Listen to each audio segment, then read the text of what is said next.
buenas noches a todos. Estamos en este momento dando inicio a nuestro día de oración número 448. Es una gran bendición de parte de nuestro Señor y de nuestro gran Dios, que nos permite reunirnos cada día en torno a su maravillosa presencia. Vamos entonces a ir disponiendo nuestro corazón, nuestra vida para estar atentos al tema que vamos a trabajar en el día de hoy. Gracias a cada uno de ustedes que aparta a diario ese tiempo para estar en la presencia del Señor. Les digo que es algo que al Señor le agrada, ¿no? Que nosotros tratemos de buscarle a diario, que hagamos todo lo que esté a nuestro alcance para estar en su maravillosa presencia. Y son de gran bendición. Recordemos, muy importante, compartir estos grupos de oración con aquellas personas que no conocen a Cristo. Tenemos esos propósitos fundamentales.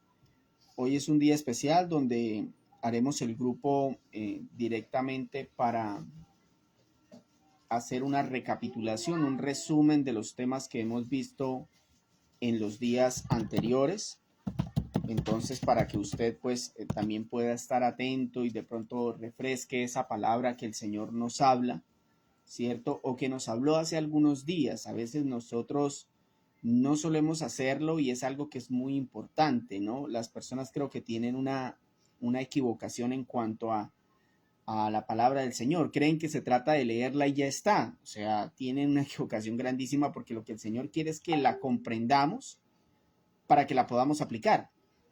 Porque es que el problema es que si usted no comprende la palabra de Dios, digamos, usted la puede tener toda memorizada, pero si usted no entiende la palabra de Dios, si usted no entiende lo que Dios quiso decir en esas circunstancias, en esa situación en especial, y lo que esa palabra quiere transmitir para su vida, pues usted no va a poder llegar a transmitir algo, a llevar algo de práctica a su vida en determinada situación. Entonces, por eso es que es tan importante, más allá de memorizar, entender.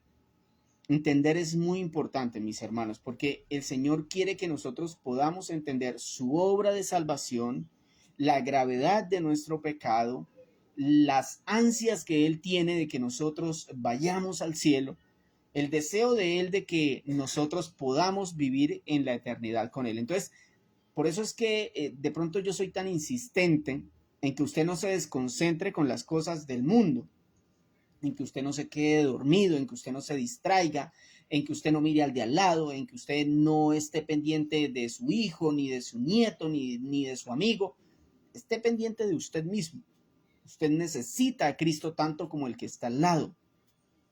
Eso es un acto necio de pronto creer que cuando yo subo a la oración, el que viene atrás mío, el que está al lado mío, el que está al otro lado en otra casa, necesita más de Dios que yo. No, mis hermanos.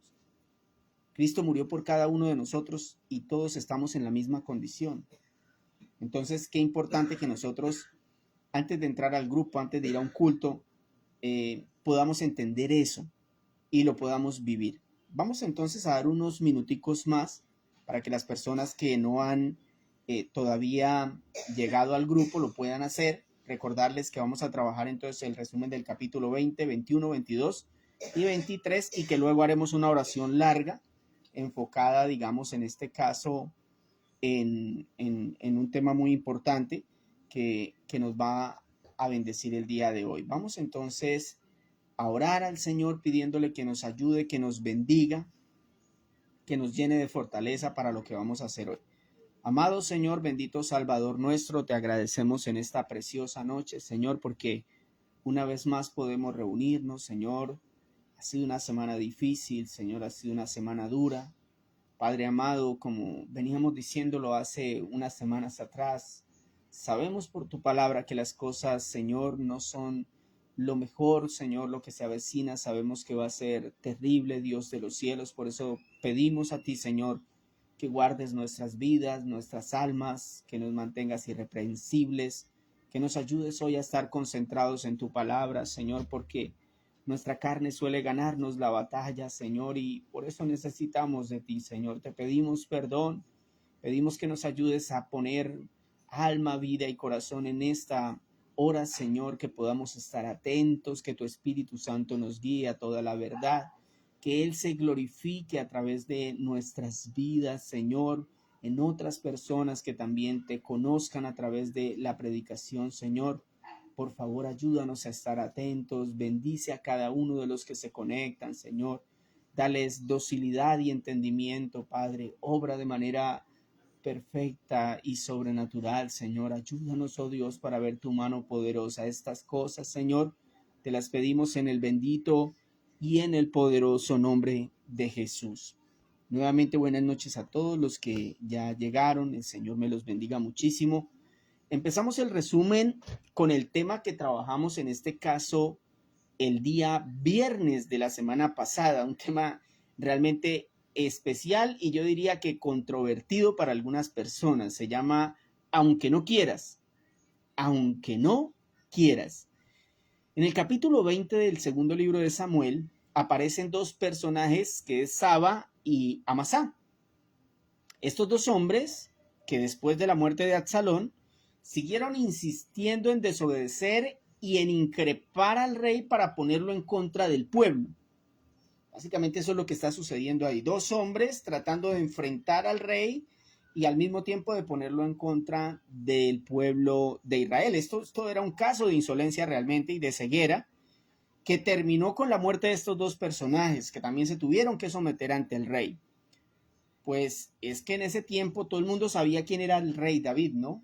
El rey David había llegado a posesionarse como rey por elección de Dios, respaldado por Dios, respaldado por las obras que Dios hizo a través de él al liberar una infinidad de poblaciones israelitas que estaban subyugadas por cananeos y por otras tribus de ese lugar. Y vimos cómo en este capítulo hicimos ese comparativo de cómo existen personas hoy en día que niegan que Cristo es Dios. Mire, toda doctrina que niegue eso es una doctrina del infierno. Niegan que Cristo es Dios y que es el Rey del universo. Entonces, basados en ese tema, vimos que al final del tiempo, todos nos humillaremos ante el Rey, todos. Aunque usted sea como las olas del mar, ese fue el primer punto, o sea que todos nos vamos a humillar, aunque usted sea como las olas del mar. De pronto usted le da por irse el 1 de diciembre para el mundo, usted también se va a tener que humillar ante Dios. Usted también. Y puede que no sea para salvación. En ese capítulo vimos algo muy interesante, ¿no? Un pueblo israelita muy emocionalista. Y de eso tenemos que cuidarnos nosotros, ¿no? En Latinoamérica, la doctrina que se ha sembrado es muy emocionalista, muy basada en las emociones, en las experiencias personales. Así era el pueblo de Israel. Mire, bastaba con que este hombre que se llama Sabá pasó gritando: no le crean a David, que David no tiene nada que ver con nosotros. ¿Sabe qué hizo todo el pueblo de Israel? Ahí dice que todo el pueblo de Israel, excepto los de Judá, dice que todos lo siguieron. Nadie analizó si lo que él estaba diciendo era verdad o si lo que él decía venía de Dios. No, simplemente lo siguieron. Bueno, hoy en día vemos cómo la gente es como las olas del mar. Aparece cualquiera dando gritos diciendo que viene de Dios, prometiendo prosperidad, éxito, sanidad, y la gente ¿qué hace? Corren tras de ese hombre, ¿no? A comprar agua bendita, pañuelos ungidos y demás. A esas personas no les importa si ese hombre viene de parte de Cristo o si los está apartando de Cristo más bien. Entonces ya vimos que todos nos humillaremos ante el Rey, aunque seamos como las olas. Segundo, todos nos humillaremos ante Jesucristo, aunque intentemos escapar. En ese mismo capítulo, Sabá y Amasá eran iguales a Adán. Adán una vez pecó, ¿qué hizo? Intentó escapar, esconderse de Dios. Pues bueno, los dos hombres de esta historia hicieron lo mismito.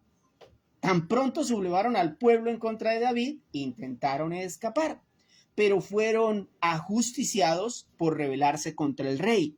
Mire, de la misma manera sucederá en los últimos tiempos. Ese día leíamos Apocalipsis 6, versículos 15 al 17, que dicen: entonces todo el mundo, los reyes de la tierra, los gobernantes, los generales, los ricos, los poderosos, todo esclavo y hombre libre, se escondió en las cuevas y entre las rocas de las montañas y gritaban a las montañas y a las rocas: caigan sobre nosotros y escóndanos del rostro de aquel que se sienta en el trono y de la ira del Cordero, porque ha llegado el gran día de su ira y ¿quién podrá sobrevivir? Imagínense ese cuadro, ¿no? Yo les decía el día que estábamos predicando este tema y de pronto alguien no estuvo, pero esto es un cuadro para uno imaginárselo. Pues imagínese que usted le diga a una roca, cáigame encima y espícheme.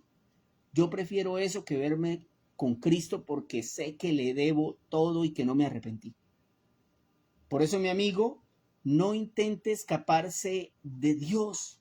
Desde el principio muchos lo intentaron y no pudieron. Mejor suplíquele a Cristo que lo salve. Ese fue el tema que vimos en este caso el día viernes.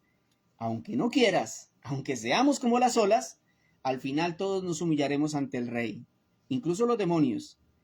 Así intentemos escapar, nos humillaremos ante el Rey. El día sábado vimos el segundo tema, que fue la justicia de Dios, basados en 2 de Samuel capítulo 21. En ese capítulo, Dios intenta mostrarnos que no importa cuántos años pasen, el Señor siempre hará justicia. Escúcheme, hermano, no importa cuántos años pasen de una situación u otra, el Señor siempre hace justicia. Mire, en el caso del rey Saúl, cuando estaba vivo, intentó exterminar a los gabaonitas, que 400 años atrás habían hecho un pacto con Josué para no agredirse y para servirle al pueblo de Israel. Pero Saúl rompió ese pacto, los masacró y los desterró. Y por eso ahora había una hambruna en Israel como castigo por esa injusticia.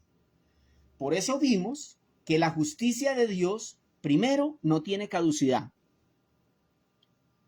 Muchos años, más de 450 años habían pasado desde que ahí 50 años desde lo que había sucedido con Saúl. Pero fíjense que no fueron los gabaonitas, si usted va al capítulo y lee, usted se dará cuenta que no fueron los gabaonitas los que pidieron justicia. O sea, no fue que los gabaonitas se acercaron a David, oiga David, imagínense que hace 400 años nosotros hicimos un pacto con David, con Josué, y luego el rey Saúl nos mató y nos corrió. No, fue Dios.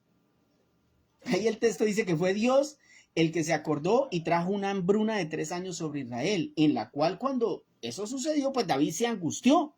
David acababa de salir del juicio de Dios. Acababa de ver morir a sus 3 hijos, ver violada a su hija.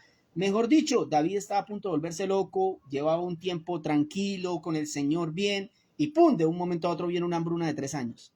Entonces David se va y busca al Señor a ver qué había pasado. Y por supuesto el Señor le cuenta lo que había sucedido. Cuando David se enteró, ¿qué hizo? Pues fue a donde los gabaonitas para hacer justicia y evitar que el juicio siguiera. Entender esto es clave en nuestra salvación, hermanos. Es clave. Porque no es que Dios se olvidó de nuestros pecados así de la noche a la mañana, el chasqueó los dedos y dijo, ya. No. Es que Jesús pagó con su sangre por nuestros pecados.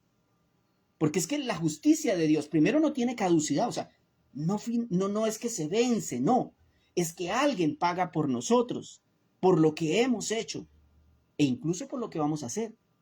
La justicia de Dios no es corrupta. Aunque Saúl fue rey de Israel y estaba muerto, no por eso el Señor pasó por alto sus delitos y el juicio que había decretado sobre él y su familia. Es que la justicia de Dios no se puede manipular. Es más, Dios no dudó en darle el mismo castigo a su Hijo Jesucristo. A su propio Hijo, hermano. Es que es para que usted tenga temor de Dios y diga, oiga, el Señor es el mismo con todos. Hasta con su propio Hijo. Cuando su Hijo se hizo responsable de nuestros pecados, lo trató como si fuera uno de nosotros. De esa manera el Padre, en lugar de darnos justicia a nosotros, porque si nos ajusticia, arderíamos en el infierno. A nosotros nos dio misericordia, a su Hijo le dio castigo. Así como en ese capítulo, David tuvo misericordia de Mefiboset. Mefiboset en ese capítulo debió haber muerto entre las 7 personas que los gabaonitas pidieron como familiares de Saúl para pagar esa deuda de la maldad que les habían hecho en el pasado. Entonces, mis hermanos, en la justicia de Dios vemos que no hay caducidad. Siempre el Señor hace justicia. No es corrupta. Él no pasa por alto el pecado. Alguien tiene que pagar. Por nosotros pagó Cristo. En el caso de Saúl, pagaron esas 7 personas. Y tercero, la justicia de Dios tiene piedad. Cuando la justicia de Dios es satisfecha, entonces produce piedad, y lo vimos en ese capítulo. Ahí finaliza diciendo que cuando se hizo justicia, entonces el Señor tuvo piedad con todo el pueblo de Israel, tuvo compasión. Y eso es lo que sucede también en nuestras vidas. Por eso cuando usted piense que Dios le da un castigo muy severo, entonces no pequen, porque el castigo debería ser peor, como la muerte de los 7 familiares de Saúl, o como la muerte de Cristo, que satisfizo la ira de Dios. Por eso Él ahora tiene piedad de nosotros, porque Cristo satisfizo la ira del Señor. Ese fue el tema del sábado. Pongan mucha atención. El tema del día lunes, les presento al Señor. Qué tema tan bonito. Les presento al Señor. David, en el capítulo 22 del segundo libro de Samuel, compone una canción. Si usted no ha leído los 2 libros anteriores, porque aquí ya casi está a punto de terminarse todo lo que escribió el profeta Samuel, debería leerlo todo, o por lo menos escuchar los devocionales que yo hago, porque cuando uno escucha la canción de David, entiende por qué la escribió. Él compone un canto de agradecimiento a Dios. Vimos cómo, sin importar cuántos años pasen, el Señor no cambia. O sea, cuando usted mira el canto de David para reflejar la conducta de Dios, el carácter de Dios, la forma de ser de Dios, y usted va y mira un canto de hace como 500 años atrás con Moisés, es lo mismo. Pensaba lo mismo de Dios Moisés y David. Y si usted va hasta Cristo, encuentra también lo mismo. Se exponen las mismas virtudes. Ellos pensaban, yo no sé por qué hoy en día se ha cambiado papito Dios. No, para ellos era el Señor. Y se conservó eso de esa manera intacta, un respeto, una reverencia hacia el Señor. Y por eso en ese tema vimos los atributos eternos e incomunicables de Dios. Por ejemplo, el primero, solo Él salva y nunca cambia. La idea de David es comparar a Dios con una roca. Usted lee ese capítulo y encuentra que David compara a Dios con una roca. ¿Por qué? Porque es que verdaderamente Dios había sido un refugio seguro e indestructible. ¿Cuál era la prueba? David estaba vivo. ¿Y qué había pasado? Lo había querido matar un gigante, todos los ejércitos, su hijo, el rey Saúl. Mejor dicho, ese hombre estaba vivo, hasta Dios mismo tenía que haberlo matado y no lo mató. ¿Será que era segura la roca en la que estaba David? Y segundo, es que la roca no cambia. Es decir, en este caso, nuestro Señor es alguien que no cambia, porque a pesar de que David había fallado, el Señor siempre había estado ahí. Por si fuera poco, lo salvó. Es interesante, ¿no? Porque en el Nuevo Testamento encontramos a Cristo comparado también con una roca 12 veces. Y por lo menos 25 veces es descrito como el Salvador. Esto indica que Cristo no cambia y también salva. Segundo, en este tema de les presento al Señor, que ya vimos que el Señor, ¿quién es? El que salva y el que nunca cambia. ¿Quién más es el Señor? Es omnipresente. Aquí les pido una disculpa porque cometí un error y yo había colocado omnisciente y es omnipresente. Vea, yo también me equivoco. Yo me equivoco. Ahí cuando el rey David dice que invocó a Dios y que él escuchó desde su templo, debemos entender que Dios vive en alguna parte del universo. La Biblia lo más que se acerca a decirnos dónde es, no nos dice carrera séptima con calle 450, no. Nos dice que está en el cielo de los cielos, en el tercer cielo, dicen los teólogos. Y desde ese lugar escuchó a David y vino en su auxilio. Eso fue en cuestión de segundos, porque es que el Señor viaja más rápido que la luz, que el viento, viaja mucho más rápido. Es más, la Biblia dice que cuando Cristo venga, cruzará el cielo de un extremo al otro como cuando un rayo cruza. Este mismo atributo lo encontramos en Cristo. Bueno, ahí les acabo de escribir precisamente eso, ¿no? Cuando Cristo vino por primera vez desde el cielo para darnos salvación a través de su sacrificio y ha prometido regresar por segunda vez para juzgar. Él es omnipresente, Él va a regresar. Él conoce nuestras acciones, Él está entre nosotros. Y por último, Dios gobierna sobre la muerte. Este Señor en el que nosotros creemos gobierna sobre la muerte. Oigan, el temor que muchos tienen de morirse. Si yo me voy a morir, no tenga temor. Si ha creído en Cristo, no tenga temor, porque Dios gobierna sobre la muerte. La condición humana frente a Dios no es la de un hombre que está a la mitad del mar con un flotador a la deriva. Y yo esta analogía quiero que a ustedes les quede clara porque eso es una herejía. Y esa analogía la utilizan muchas congregaciones que dicen, no, es que el hombre no está muerto, el hombre solamente está herido. Y está más o menos, ahí todavía puede. No, pues es que la Biblia dice que estamos muertos. Y si nosotros analizamos este texto, la canción de David, dice que él estaba en lo profundo del mar. No dice que estaba colgado a un palo, no. No dice que estaba en una isla chiquita con una mata de cocos, no. Dice él mismo, yo estaba en lo profundo del mar, el Señor metió su mano y me sacó.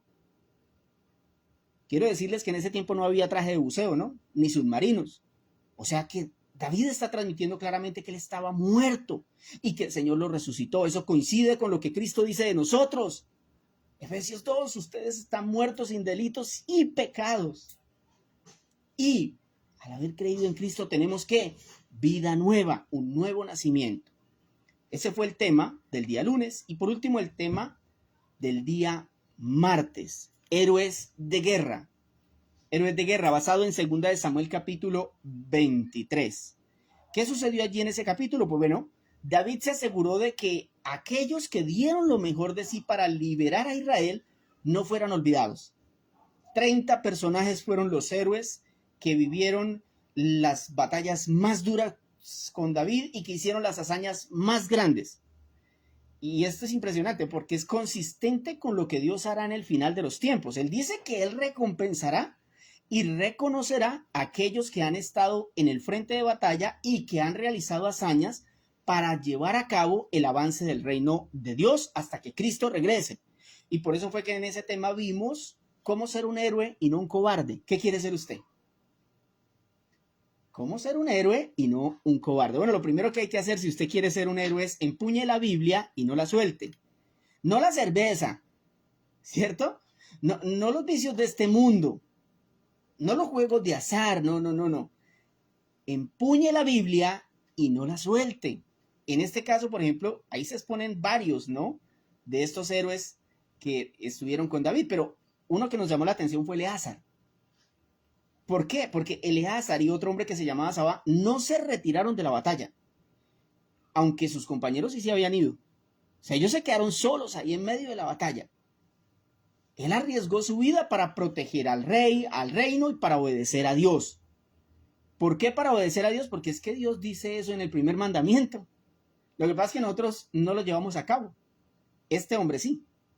Y por esa razón, por quedarse ahí hasta el final, fíjense en esto, no solamente es el hecho de que el Señor le dio la victoria, es que eso trae consecuencias, o sea, trae sufrimiento. El quedarnos hasta el final, así sea solos, yo no le voy a negar a usted las consecuencias, porque es que se le quedó pegada la espada a la mano. Y eso debió ser doloroso. Eso es una hazaña y por eso el Señor le dio la victoria en esta batalla. Ahora, en la batalla de la fe, entonces es claro que nos podemos quedar solos, así que no se asuste si está solo. Pero eso no significa que no podamos seguir, porque Cristo está con nosotros. Mayor es el que está en nosotros que el que está en el mundo. Por eso debemos empuñar la Biblia, no soltarla, hasta que la palabra de Dios haga parte de nosotros, así como la espada de Eleazar hacía parte de su cuerpo. Debemos conocer esta palabra hasta que haga parte de usted, hasta que haga parte de mí. Segundo, ayude y sea valiente. Una gran parte de los cristianos de la actualidad no batallan, no evangelizan, no oran, no se esfuerzan por prepararse ni por vivir en santidad. Tampoco se duelen ni ayudan a los hermanos que no tienen ni agua, que sufren por la causa de Cristo. Eso es porque se les ha sembrado una ideología del infierno. Esa ideología les dice que con Cristo ya no hay problemas, que con Cristo somos recontrafelices en este mundo y exitosos, sanos y que nunca nos enfermamos. En lugar de cristianos han creado monstruos, personas amadoras de sí mismas. Pero en cambio, en los versículos que usted lee en ese capítulo, que estamos hablando en este momento, este resumen en el capítulo 23, cuando usted va y lo lee, se da cuenta que David tenía sed y sus hermanos le acercaron agua. Pero David no quiso tomarla. porque le parecía más importante seguir luchando por sus hermanos. ¿Qué tal la actitud de David? ¿No les parece conocida esa actitud? Es la actitud como la de Cristo. Por ejemplo, cuando Pedro le dijo, Señor, ¿usted para qué va a ir a la cruz? No, Señor, ¿usted cómo se le ocurre? Entonces el Señor le dice en Mateo 16, 23, Jesús se volvió y le dijo a Pedro, aléjate de mí, Satanás. ¿Quieres hacerme tropezar? ¿No piensas en las cosas de Dios, sino en la de los hombres? Ayude y sea valiente. Para Cristo fue más importante ayudarnos, porque sin la ayuda de Él no habría salvación. Tercero, seamos astutos.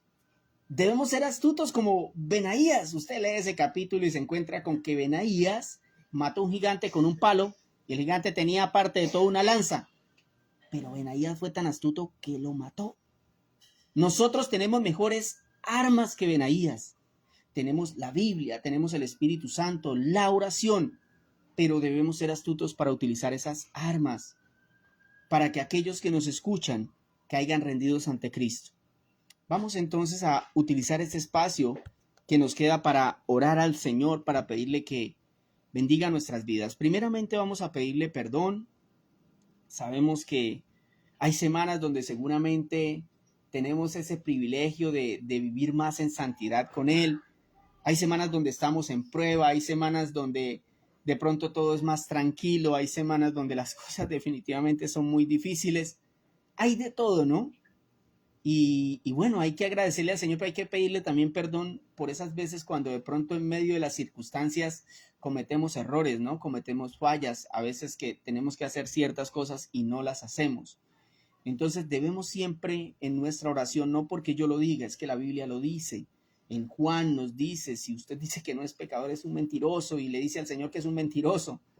Entonces, y el Padre Nuestro que Él puso ahí en Mateo también nos lo dice claramente, ¿no? Que es lo primero que debemos hacer, siempre en nuestras oraciones, pedirle perdón al Señor, y luego vamos a dedicar un tiempo para agradecerle y otro tiempo para nuestras peticiones personales, que sé que hay muchas, mis hermanos, sé que hay mucho dolor, mucha enfermedad, mucha muerte, mucho, incluso persecución. Les comento, he visto mucha persecución a través de las redes sociales en África. Nos comunican noticias de que hay iglesias que se están incendiando en este lugar. Bueno, entonces motivos para orar hay muchísimos, hermanos. Solamente pídale al Espíritu Santo que le guíe, porque Él dice que nos ayuda con gemidos indecibles para hablar con Dios. Eso fue lo que hizo Cristo, romper el velo que impedía que nos comunicáramos con Dios. Ahora por medio de Cristo podemos acceder al trono de gracia, al lugar santo que solamente el sacerdote en los templos judíos podía acceder una vez al año. Nosotros podemos hacerlo a diario. Hermano, ojalá usted entienda esa bendición. Amado Señor, bendito Salvador nuestro, gracias por permitirnos hacer este resumen de tu santísima palabra, Señor. Nos lo tomamos muy en serio, Señor, porque cada uno de estos textos expone tu carácter, Señor, expone la historia de lo que tú querías hacer con este mundo, Señor, la forma como tú has decidido salvarnos, la forma como tú has decidido glorificar a tu Hijo Jesús, Señor. Lo malo que nosotros somos se exponen en estas palabras, Señor. Esta Biblia que nosotros amamos, Señor, porque tienen tus palabras y tus pensamientos, tus deseos, Señor. Te pedimos que nos perdones, Señor, porque a veces no entendemos que nos dirigimos a un Dios eterno, poderoso, que ha tenido misericordia de nosotros, que no nos ha fulminado hasta el día de hoy, pero no es porque no lo merezcamos, sino porque tú eres misericordia, Señor.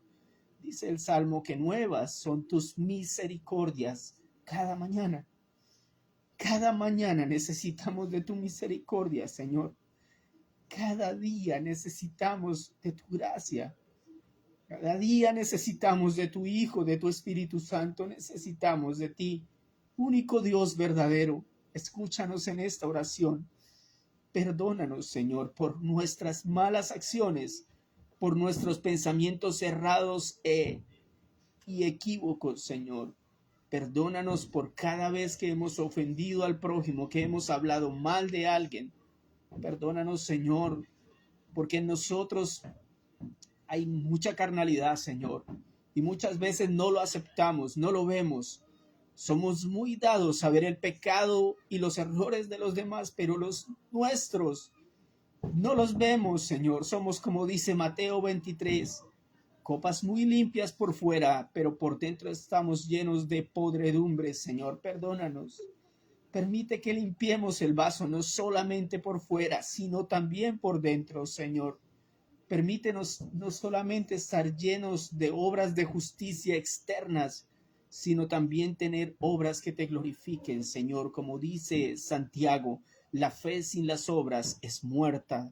Aunque somos salvos única y exclusivamente por la fe en el Hijo de Dios, en Jesucristo, el Rey y Salvador de nuestras vidas, entendemos que una de las evidencias que certifican que un ser humano es cristiano es que tan pronto se convierte, sus obras empiezan a ser obras que agradan a Dios, obras que glorifican a su Hijo Jesús. Señor, ayúdanos a ser cristianos verdaderos y perdónanos por llevar una máscara por tanto tiempo, Señor. Ayúdanos, Señor, te lo rogamos, mi Dios. Te pedimos que bendigas nuestras vidas, que este grupo de oración sea una herramienta para que más personas lleguen a tus pies, para que más personas se arrepientan de su maldad y te reconozcan a ti, mi Jesús, puedan ir a tus pies y sean salvos de la ira venidera, Señor. Por favor, Señor, escucha nuestra oración. Te lo clamamos, mi Rey. Escucha nuestra oración, Señor. Escucha las oraciones de mis hermanos. Escucha sus súplicas, su perdón, su arrepentimiento. Escucha, Señor, mi arrepentimiento, Señor, mi pecado. Mi pecado no se aleja de mi mente. Contra ti he pecado solo, contra ti haciendo lo malo, lo que tú condenas, Señor. Pero tu sentencia es justa y reprochable es tu juicio. Sin embargo, en mi corazón has puesto sabiduría, Señor. Te pido que me purifiques, Señor, que me limpies con hisopo, que me hagas blanco como la nieve, Señor, que yo pueda presentarme a través de Cristo enfrente de ti y poder poner enfrente mis súplicas, Señor. Te pido que me ayudes a proclamar tu nombre, Señor, a seguirlo haciendo. Bendice nuestras vidas, Señor. Ayúdanos a vivir para glorificar tu santo nombre, Padre. Te damos gracias porque hemos visto tu mano poderosa, Señor. Hemos visto tantas pruebas en este mundo, tantas cosas terribles, Señor. Pedimos perdón porque de verdad esta humanidad es perversa y yo soy tal vez de los más perversos, Señor. Como decía el apóstol Pablo, miserable de mí, ¿quién me librará de este cuerpo de muerte? Gracias a Cristo, gracias al Señor, gracias, gracias, Señor. Perdona esta humanidad, Señor, que vive para sus propios deleites, Señor, que se asesinan entre sí mismos, que asesinan a nuestros niños, que drogan a los jóvenes, que alcoholizan a los hombres y a las mujeres, que está lleno de pornografía y de sexualidad, Señor. Por favor, perdónanos por tanta maldad, por tantos asesinatos. Perdónanos, Señor, por favor. Haz un avivamiento en Colombia, Señor, te clamo por un avivamiento, Señor. Levanta a los pastores, levanta a los hombres de fe, Señor. Haz que empiecen a proclamar la palabra, Señor. Nosotros lo vemos en la Escritura, Señor, que tú levantaste profetas. Tal vez, Señor, ese oficio no está en este tiempo, pero sabemos que como tal el don puede estar, Señor, y que hombres se pueden levantar en tu nombre y proclamar tu palabra, Señor, con poder. Ayúdanos para hacerlo, Señor. Te necesitamos, Jesús. Te imploramos, Señor, que nos ayudes, porque a veces sentimos que somos como címbalos que retiñen, porque tal vez hablamos sin el poder de tu Espíritu, Señor, que es el que tiene la capacidad de transformar las vidas, los corazones duros como una roca, aquellos huesos secos que están muertos, que necesitan que tú le des la orden que le diste a Lázaro, Señor. Levántate y ven. Necesitamos, Señor, de tu ayuda. Necesitamos de ti, Señor. Te damos gracias, Señor, por escucharnos y por ayudarnos en esta oración. Bendice a mis hermanos, Señor, y ayúdanos para continuar haciendo esta obra, Señor, para que nuestra fe se mantenga firme, para que tengamos más entendimiento de tu palabra, Señor. Gracias por lo que nos has enseñado hasta hoy, Señor, por la perseverancia que nos has dado, por habernos hecho fuertes, Señor, como las águilas, a pesar de las circunstancias que hemos vivido. Te pido, Señor, que nos mantengas fortalecidos en la fe, a pesar de lo que veamos y vivamos en este tiempo, Señor, que nuestra cabeza esté erguida, esperando tu venida, tu aparición en los cielos, Señor. Te amamos, Señor, y te bendecimos. Te pedimos, Señor, que escuches nuestra oración desde el cielo de los cielos, Señor, que suba allí como un olor fragante, Señor, que tu Hijo presente nuestras oraciones delante de ti. Escúchalas, Señor, y decide conforme a tu voluntad. Padre amado, ayúdanos, oh Señor.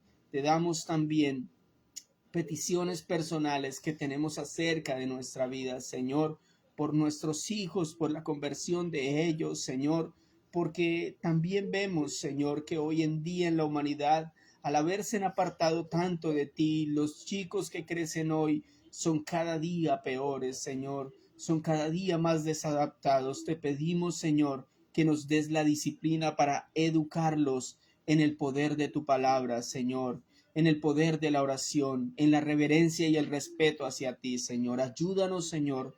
Te pido que nos ayudes, que nos des fortaleza y sabiduría para poder educar a nuestros hijos en la fe, Señor. Te pido también, mi Dios, que escuche las oraciones de aquellos que claman por sanidad, de aquellos que están rogando a ti porque tienen una dificultad en su salud, Señor, o por sus hijos, por sus nietos, Señor. Por favor, Señor, sabemos que tú eres un Dios poderoso. En el libro de los Hechos vemos una cantidad de milagros que se hicieron con esa primera iglesia, Señor.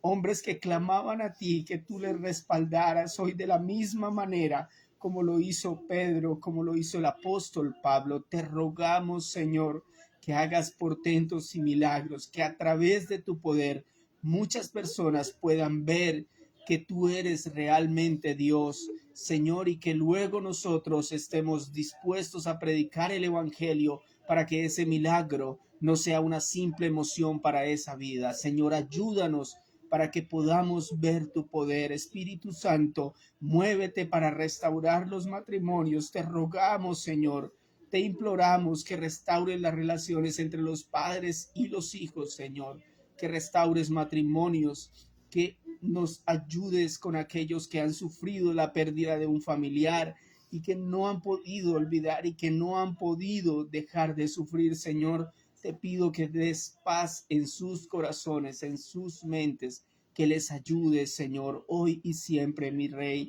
Gracias, gracias por ayudarnos hoy en esta oración, por ayudarnos siempre, Señor, por ayudarnos y por estar ahí con nosotros como estuviste con el Rey David, Señor, hasta el final de sus días. Lo acompañaste, Señor. Así también, acompáñanos a nosotros, por favor, Señor.